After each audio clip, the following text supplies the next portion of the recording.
Bienvenue dans The Untold. Mesdames et messieurs, préparez-vous pour un voyage au cœur du célèbre désert de la Terre, le Sahara. Pendant des siècles, son immense étendue de sable a dissimulé un trésor de secrets extraordinaire, caché aux yeux des humains. Mais aujourd'hui, un groupe courageux de scientifiques affronte la chaleur accablante et la sécheresse implacable, déterminés à dévoiler les mystères qui se cachent en son sein. Dans cette vidéo captivante, nous vous emmènerons dans une exploration passionnante, révélant les découvertes scientifiques les plus surprenantes, faites dans ce désert, qui ont laissé tout le monde stupéfait. Alors installez-vous, détendez-vous, et profitez de l'incroyable voyage qui vous attend au cœur du désert du Sahara.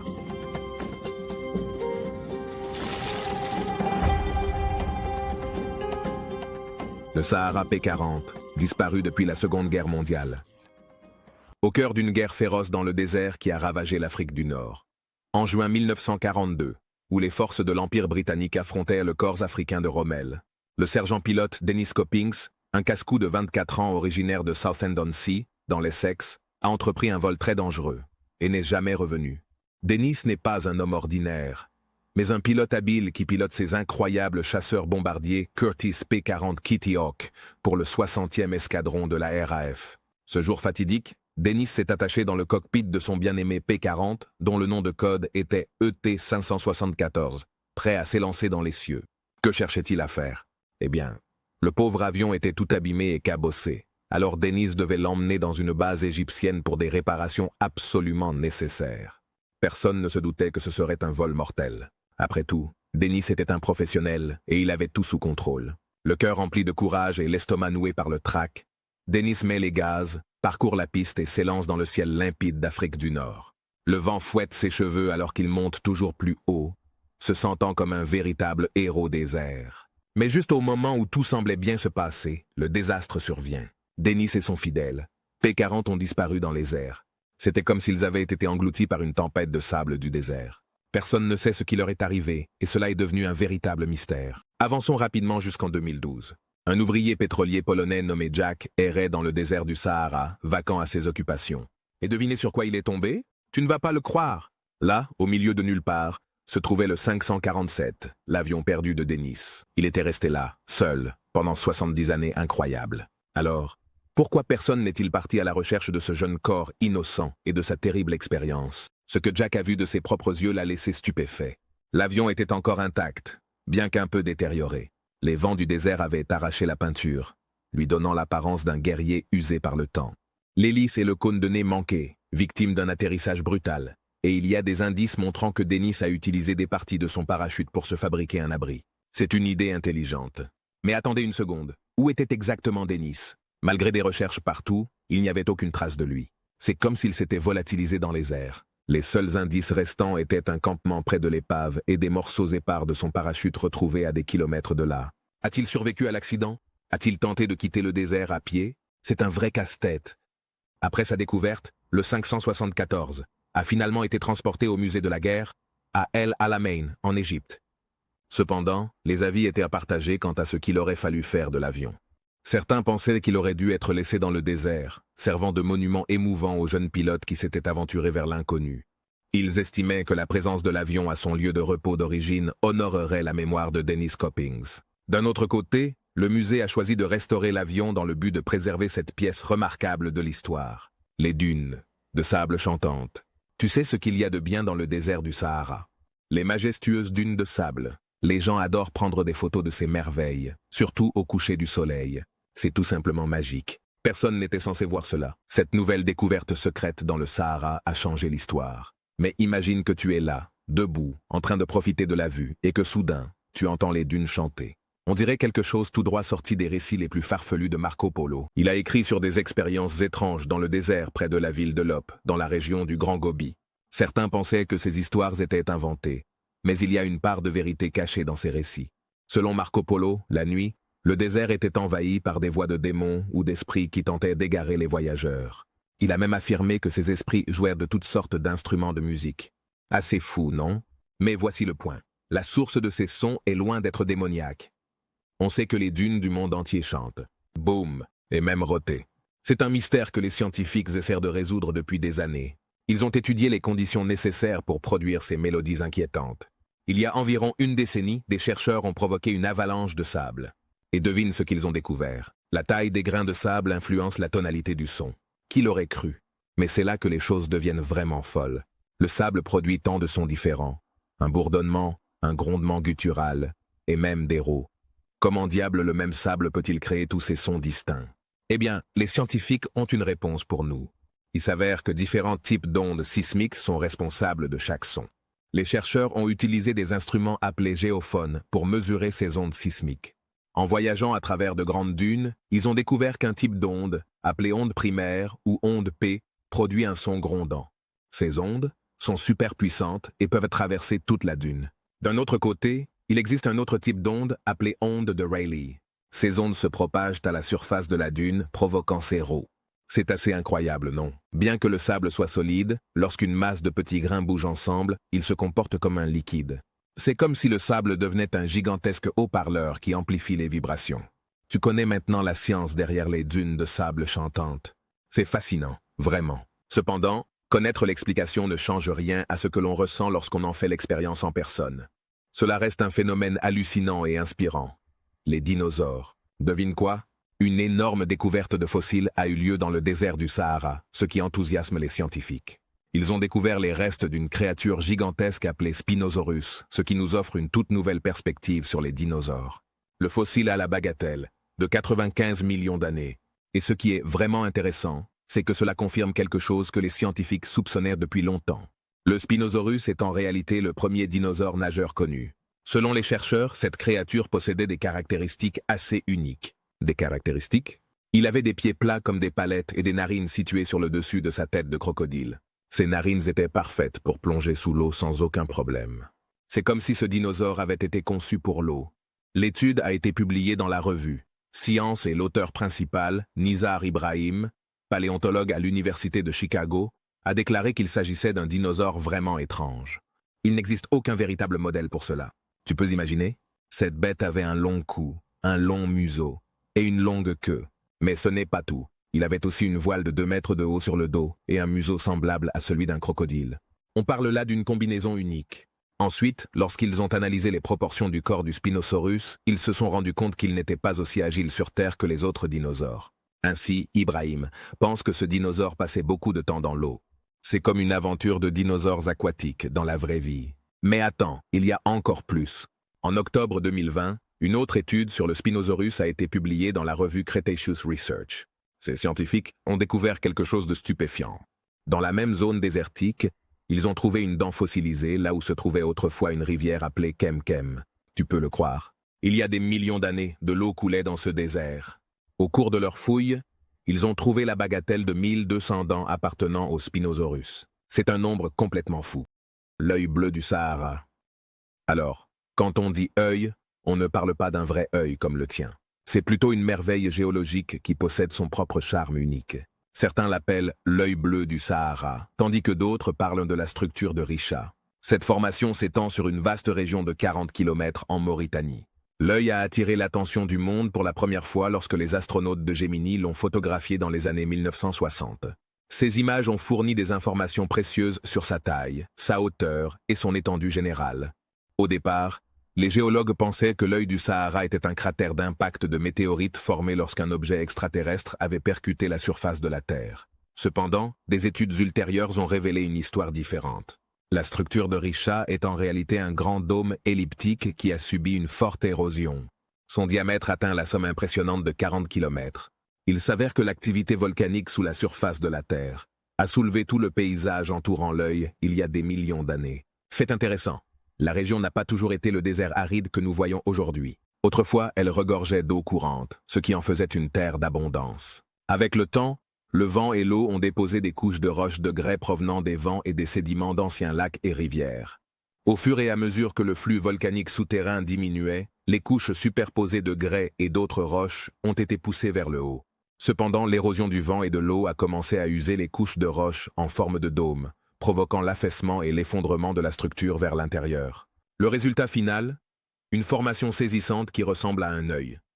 Alors, comment cet œil est-il apparu? L'histoire commence lorsque le supercontinent Pangée commence à se fragmenter. Au fur et à mesure que l'océan Atlantique se formait, ses eaux affluèrent vers la région. Pendant ce temps, le magma situé en dessous a poussé vers le haut, formant un dôme rocheux circulaire entouré de couches de grès. L'érosion a progressivement usé les roches ignées et les grès, provoquant l'affaissement du dôme et laissant des crêtes circulaires. Les gens qui vivent dans le Sahara. Tu ne le croiras pas, mais il y a vraiment des gens qui appellent le désert du Sahara leur maison. Oui, tu as bien entendu. Même si cela peut sembler une vaste étendue aride, certaines personnes ont trouvé leur place dans ce paradis sablonneux. Parlons maintenant de ceux qui vivent leur vie dans le Sahara. La plupart d'entre eux se trouvent dans les oasis et les hautes terres le long des marges du désert.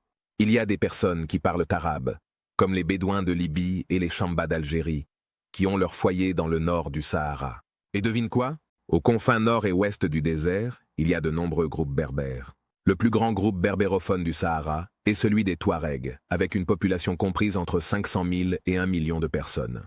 Ces gens-là ont des liens culturels et religieux avec l'Afrique du Nord islamique et arabophone. C'est comme un véritable creuset de culture là-bas, mais attends, ce n'est pas tout.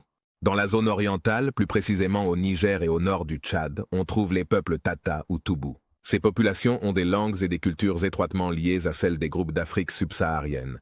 C'est comme un magnifique mélange de différentes traditions et origines. Alors, parlons affaires. Le Sahara n'est pas seulement un endroit pour se détendre et profiter du soleil, même si cela arrive souvent. Les activités ici tournent autour du pastoralisme et du commerce du bétail. Ceux qui considèrent le désert comme leur maison élèvent des chameaux, des chèvres et des moutons, et, dans certains cas, possèdent même leur propre petit jardin avec des palmiers dattiers. Parler d'optimiser au maximum un terrain sablonneux. Maintenant, si l'on parle de commerce, il y a une chose qui est demandée depuis l'Antiquité. Le sel. Le sel est la clé de voûte du Sahara. Il est extrait ou obtenu à partir de l'évaporation de l'eau. Eh bien, les Touaregs pratiquent encore le commerce du sel.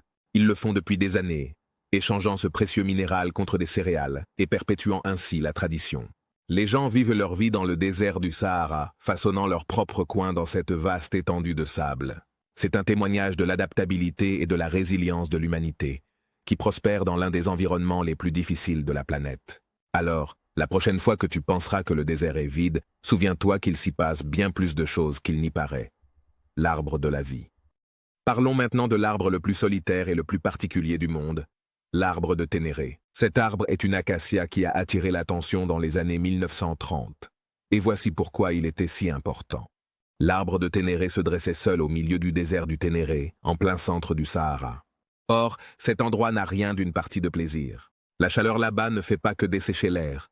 Elle absorbe jusqu'à la dernière goutte d'humidité de tout être vivant. Et n'oublions pas les tempêtes de sable qui éclatent souvent. C'est un peu comme si le désert disait « Non merci, je ne partagerai mon espace avec personne ». Mais devine quoi? Malgré ces conditions inhospitalières, notre petit ami l'acacia a dit « Je n'abandonnerai pas ». Les scientifiques ont estimé que cet arbre résistant avait au moins 300 ans. Tu peux le croire? Pendant des siècles, il a réussi d'une manière ou d'une autre à trouver de l'eau souterraine, à lutter contre des vents violents et à survivre sous un soleil brûlant. Or, cet arbre représentait un gros problème, surtout pour les étrangers, comme le personnel militaire. Il servait de point de repère dans l'immense désert, une oasis d'espoir au milieu d'une mer de sable. Les gens le considéraient comme sacré, et à juste titre. Mais malheureusement, en 1959, une tragédie s'est produite. Un camion militaire est entré en collision avec notre cher arbre de Ténéré. Malgré les dégâts, l'arbre ne s'est pas laissé abattre. Il a continué à vivre, montrant au monde son esprit indomptable. Mais, hélas, en 1973, l'un de ces agaçants camions libyens a finalement achevé le travail et l'arbre n'existait plus. Au même endroit où se trouvait autrefois cet arbre magnifique, il y a maintenant une sculpture en métal qui commémore sa splendeur. C'est comme un petit hommage au milieu du Sahara, nous rappelant l'arbre de l'extraordinaire histoire de Ténéré. La vallée de Wadi al-Hitan, située à environ 150 km du Caire, en Égypte, est effectivement un site archéologique remarquable. Il est connu pour son abondance de restes de baleines datant d'environ 50 millions d'années. Tu te demandes peut-être comment ces baleines ont fini dans le désert. Eh bien, les scientifiques ont une explication intrigante. Il y a environ 40 à 50 millions d'années, la zone où se trouve aujourd'hui la vallée de Wadi al-Hitan était sous l'eau. À cette époque, la mer de Tétis se trouvait au sud de l'actuelle mer Méditerranée. Avec le temps, la mer de Tétis s'est progressivement déplacée vers le nord, laissant derrière elle des zones sèches recouvertes de dépôts de calcaire et de sable. C'est à l'intérieur de ces dépôts que les restes de baleines ont été découverts. Ce qui rend encore plus fascinant les fossiles de baleines trouvés dans cette région, c'est que certains d'entre eux appartenaient à des baleines qui avaient 4 pattes. Oui, tu as bien entendu, les anciens ancêtres des baleines modernes étaient capables de se déplacer sur la terre ferme. Cette espèce en particulier a été découverte pour la première fois par des scientifiques en 2008 et a été nommée Phacus anubis, en l'honneur du dieu égyptien Anubis, car leur tête ressemblait un peu à celle d'un chien. Ces anciennes baleines, pouvant atteindre jusqu'à 3 mètres de long, possédaient de longues mâchoires et des dents puissantes. Avec un tel arsenal naturel, elles étaient capables d'écraser des crocodiles. On pense que les Phacus anubis étaient de redoutables prédateurs qui vivaient principalement dans l'eau, mais s'aventuraient occasionnellement sur la terre du désert égyptien. La découverte de ces anciens fossiles de baleines à 4 pattes fournit des informations précieuses sur l'histoire évolutive des baleines et leur transition de mammifères terrestres vers les créatures marines que nous connaissons aujourd'hui. Des roches. Tu sais, quand on pense au désert du Sahara, on imagine souvent ce vaste bac à sable qui s'étend à perte de vue. Mais non, la réalité est bien plus rock que ça. Le Sahara est constitué en grande partie de paysages rocheux appelés hamadas. Donc, toutes ces dunes balayées par le vent que tu as vues sur des photos et dans des films ne représentent qu'une petite part du gâteau désertique, couvrant à peine 30% de l'ensemble. Eh bien, ce sont pas moins de 70% de bons vieux graviers. Et écoutez bien, même le sable du Sahara provient de ces roches. Avec le temps, ces gros durs se décomposent en particules plus petites grâce à quelques processus sophistiqués de météorisation, comme la chimie qui fait son travail, la biologie qui fait le sien, et la bonne vieille température qui joue son rôle. C'est comme le concert de rock de la nature, qui décompose tout morceau par morceau. Mais attends, ce n'est pas tout. On parle de plateaux rocheux, de salines, de vallées arides, de rivières, de montagnes, de ruisseaux et d'oasis. Alors crois-le quand tu entends que le désert du Sahara est bien plus que ce que tu peux imaginer. C'est une mixtape sauvage de roches, de graviers et de toutes sortes de paysages hallucinants. C'est comme l'album Best-of de la nature, et chaque morceau révèle un rythme nouveau et inattendu. Alors, si jamais tu te retrouves dans le Sahara, prépare-toi à être surpris par le paysage rocailleux du désert, qui ne manquera pas de t'émerveiller. Les scientifiques spécialisés dans les cités perdues font souvent des découvertes étonnantes, et parmi elles se trouvent les ruines d'anciennes villes disparues dans le désert du Sahara. En Libye, des scientifiques britanniques ont fait une découverte très intéressante lorsqu'ils ont trouvé plus d'une centaine de structures fortifiées ressemblant à des châteaux. Sur une photographie prise depuis l'espace, selon les experts, ces structures ont environ 2000 ans et ont été construites par l'ancienne civilisation garamante, dont on sait peu de choses dans le domaine scientifique. Cette découverte revêt une grande importance pour les historiens et les archéologues, car elle éclaire une civilisation auparavant énigmatique. Lors de l'exploration des ruines, des spécialistes de l'université de Leicester ont découvert des structures ressemblant à des châteaux atteignant jusqu'à 4 mètres de hauteur, des vestiges de quartiers, des maisons, des pyramides funéraires et même des systèmes d'irrigation. Ces découvertes fournissent des preuves directes d'incohérence historique. Curieusement, les anciennes chroniques romaines décrivaient les Garamantes comme des nomades sauvages. Cependant, les ruines de ces villes suggèrent qu'ils étaient en réalité une civilisation sédentaire et très développée, qui a su s'adapter à la vie dans une région frappée par une sécheresse extrême. La découverte de ces villes anciennes remet en question les hypothèses précédentes et met en lumière la complexité de l'histoire humaine. Cela souligne l'importance de la recherche archéologique continue pour percer les mystères du passé et nous permettre d'obtenir une compréhension plus complète des civilisations anciennes. Lac Zouvari, situé dans la partie libyenne du désert du Sahara. Cet endroit est comme un joyau caché qui n'attend qu'à te couper le souffle. Il y a environ 100 000 ans, ces lacs étaient tout autre chose. Ils étaient plus profonds, plus vastes et servèrent de source glorieuse d'eau potable, aussi bien pour les animaux que pour les humains. C'était comme un paradis au milieu du désert. Mais avec le temps, les choses ont changé. Si l'on avance jusqu'à aujourd'hui, l'oasis d'Oubari compte 20 lacs impressionnants entourés de majestueux palmiers. Du lac le moins profond, Gabon, avec une profondeur d'environ 7 mètres, jusqu'au plus grandiose, le lac Ayon Aldeana, qui plonge à une profondeur impressionnante d'au moins 30 mètres. Ces lacs sont un spectacle à contempler, mais il se trouve que l'eau de ces lacs possède une concentration de sel incroyable, ce qui fait même concurrence à la mer morte. Oui, vous avez bien entendu. Ce n'est pas l'eau potable habituelle, les amis. C'est plutôt comme un gigantesque shaker à épices. Alors ne vous avisez pas de prendre une gorgée de cette délicieuse eau salée, à moins que vous ne vouliez que vos papilles gustatives s'affolent complètement. Maintenant, tu te demandes peut-être qui voudrait vivre dans un endroit où l'eau n'est pas potable. Mais n'aie crainte. esprit curieux, car les lacs ne sont pas dépourvus de vie. Ils abritent ces petites créatures ressemblant à des crevettes, et les habitants locaux ont quelques talents culinaires créatifs dans leurs manches. Ils attrapent ces bestioles, les broient jusqu'à obtenir une pâte et préparent de délicieuses tartes.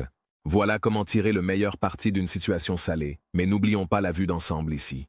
Un oasis avec de l'eau propre et potable est crucial, aussi bien pour les humains que pour les animaux. Malheureusement, les changements climatiques ont fait des ravages, transformant Ubari en un système de lacs rempli d'eau. C'est un grand non pour étancher ta soif. Alors, si jamais tu te retrouves à contempler les lacs d'Ubari, prends un moment pour apprécier les merveilles de notre planète et l'incroyable résilience de la vie, même dans les environnements les plus difficiles. Météorite. Prépare-toi à entendre cette découverte incroyable. En 2020, une énorme météorite pesant pas moins de 32 kilos a été déterrée dans le désert du Sahara. Et laisse-moi te dire que ce n'est pas une roche spatiale ordinaire. Après une analyse approfondie, les brillants chercheurs ont déterminé que cette météorite n'était pas un simple fragment. Ah non, mes amis, c'est un morceau d'un protoplanète âgé de la stupéfiante somme de 4,6 milliards d'années. Nous parlons ici de quelque chose qui est antérieur à la majeure partie de ce que nous connaissons sur cette planète. Ils lui ont même donné un nom, X002. Ça sonne chic, non? Maintenant, tenez-vous bien, car les choses deviennent encore plus intrigantes.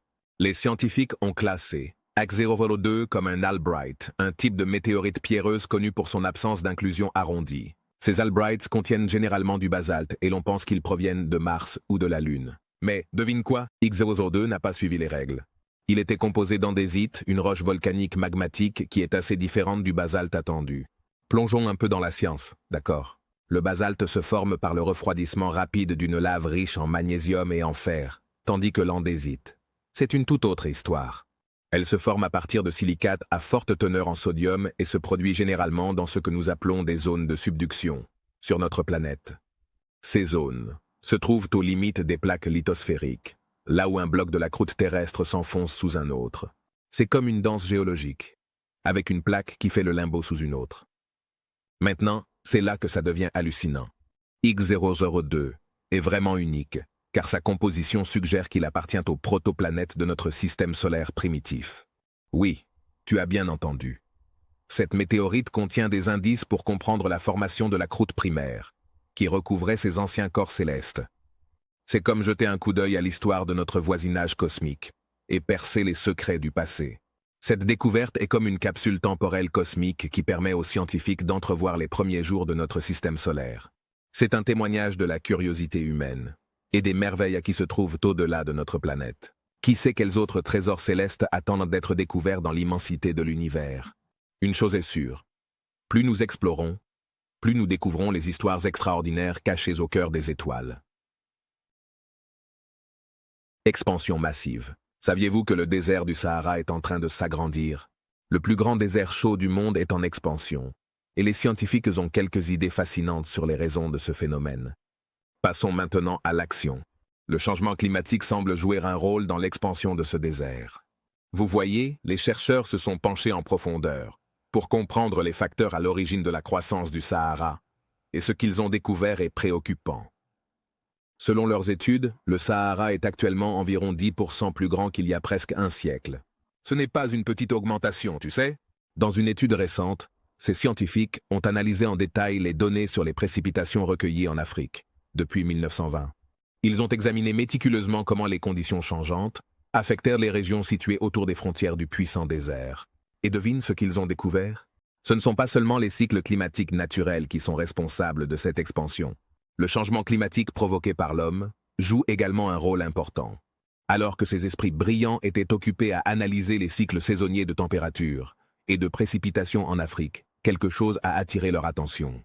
Le Sahel, cette région semi-aride qui relie le Sahara aux savanes du Soudan, a montré une tendance préoccupante à la diminution des précipitations, ce qui les a fait réfléchir.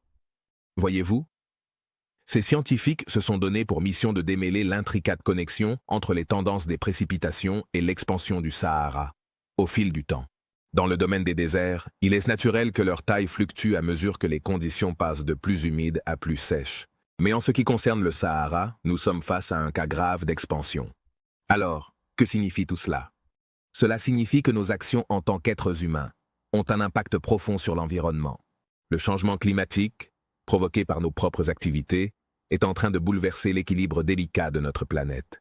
Et en conséquence, le désert du Sahara étend ses bras sablonneux, devenant de plus en plus vaste.